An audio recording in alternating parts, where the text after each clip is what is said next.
इस साल की सबसे बड़ी न्यूज़ सुन ली होगी आपने, विराट कोहली ने रेड बॉल की कैप्टनसी भी छोड़ दी। पहले इन्होंने आरसीबी की कैप्टनसी छोड़ी, फिर इंडिया की टी20 कैप्टनसी छोड़ी, उसके बाद ओडीआई कैप्टनसी छोड़ी और फिर टेस्ट क्रिकेट की कैप्टनसी भी अब छोड़ दी उन्होंने। हर अक्लमंद बंदा तो यही सोचेगा कि जब छोड़नी ही थी तो सारी एक साथ छोड़ देते, एक एक करके क्यों छोड़ी।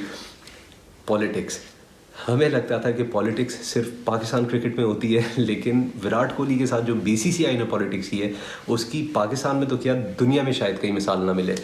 अब सवाल ये बनता है कि असली स्टोरी है क्या। भाई मसला हमें तभी पता लग गया था जब विराट कोहली ने टी20 की कैप्टनसी छोड़ी। तो कहा जाता है कि बीसीसीआई ने उन्हें रोका, यहाँ तक ये भी बोला कि वो अपने डिसीजन के बारे में वापस से सोचें। लेकिन विराट कोहली डिसीजन ले चुके थे उनकी, क्योंकि शादी हो चुकी हुई है, फैमिली शुरू हो गई है अब उनकी। तो विराट कोहली ने ये बोला कि मैं अपना वर्कलोड बेहतर मैनेज करना चाहता हूँ और टी20 की कैप्टनसी छोड़ के मैं ओडीआईज और टेस्ट के ऊपर अपना फोकस रखना चाहता हूँ। यहाँ से बीसीसीआई के और विराट कोहली के मसले शुरू हुए और इवेंचुअली वो मीडिया के ऊपर भी नज़र आने लग गए वो मसले। यहाँ तक कि विराट कोहली जब पाकिस्तान वाले मैच में जो वर्ल्ड कप में हुआ था उसमें जब ग्राउंड में उतरे, उनकी बॉडी लैंग्वेज वैसी नहीं लग रही थी, एक प्रेशर उनकी शक्ल पे नज़र आ रहा था। और मेरी जो पाकिस्तान वर्सेस इंडिया के मैच के एनालिसिस है उसमें भी मैंने यही बोला था कि की बॉडी लैंग्वेज वैसे नहीं लग रही जैसे हुआ करती थी।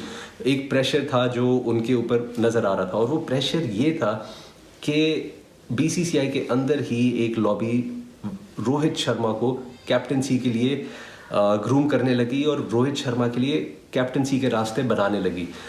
यहाँ तक कि जब विराट कोहली को बीसीसीआई ने ओडीआई की कैप्टनसी से हटाया तो ये चीज़ विराट कोहली को फ़ोन के ऊपर बताई गई। विराट कोहली के अपने अल्फाज में ये उन्होंने बताया कि मुझे तो कॉल करके बीसीसीआई ने बोल दिया कि अब ओडीआई की कैप्टनसी भी तुम्हारे पास नहीं है, टी20 की कैप्टनसी भी, ओडीआई की कैप्टनसी भी अब रोहित शर्मा करेंगे। तो एक कहा जाता है कि मुंबई लॉबी की वजह से ये हुआ है। और सबसे पहले विराट कोहली को वीक करने के लिए रवि शास्त्री को हटाया गया कोच से। और रवि शास्त्री की अनाउंसमेंट भी टी20 वर्ल्ड कप के दौरान की कि इनको कोचिंग से हटाया जा रहा है और राहुल द्रविड़ अब कोच आएंगे।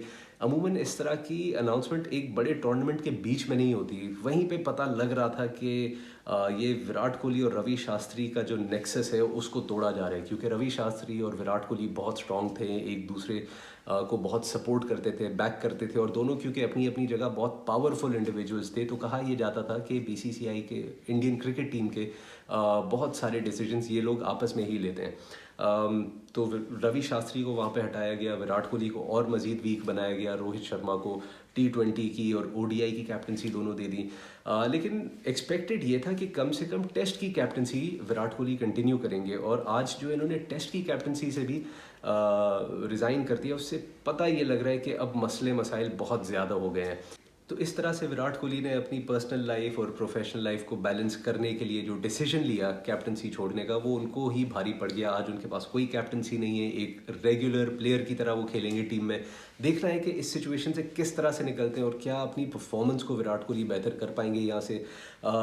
लेकिन बात इतनी है कि जहाँ पे विराट कोहली के नंबर्स नीचे आ रहे हैं वहीं पे बाबर आजम के नंबर्स ऊपर जा रहे हैं। और अगर विराट कोहली का एरा ख़त्म हुआ है तो यहाँ पे लग ये रहा है कि बाबर आजम का एरा शुरू होने वाले। बाबर से सिर्फ मेरी और सारे पाकिस्तानियों की रिक्वेस्ट ही होगी कि भाई शादी की कोई जल्दी नहीं है, अपनी क्रिकेट पे अभी फोकस करें। शादी के लिए पूरी उम्र पड़ी हुई है। आपकी और रिजवान की बहुत बहुत ज़रूरत है पाकिस्तान क्रिकेट टीम को। जिस तरह से अभी हमने टी20 वर्ल्ड कप में देखा, लगता है ये कि पाकिस्तान एक नई क्रिकेटिंग फोर्स बनने जा रही है। तो बाबर आजम की, मोहम्मद रिजवान की, शाहीन आफरीदी की, इन तीनों की कंट्रीब्यूशंस बहुत ज़्यादा मैटर करेंगी इसमें। So good bye Virat Kohli and welcome to the era of Babar Azam. Keep watching.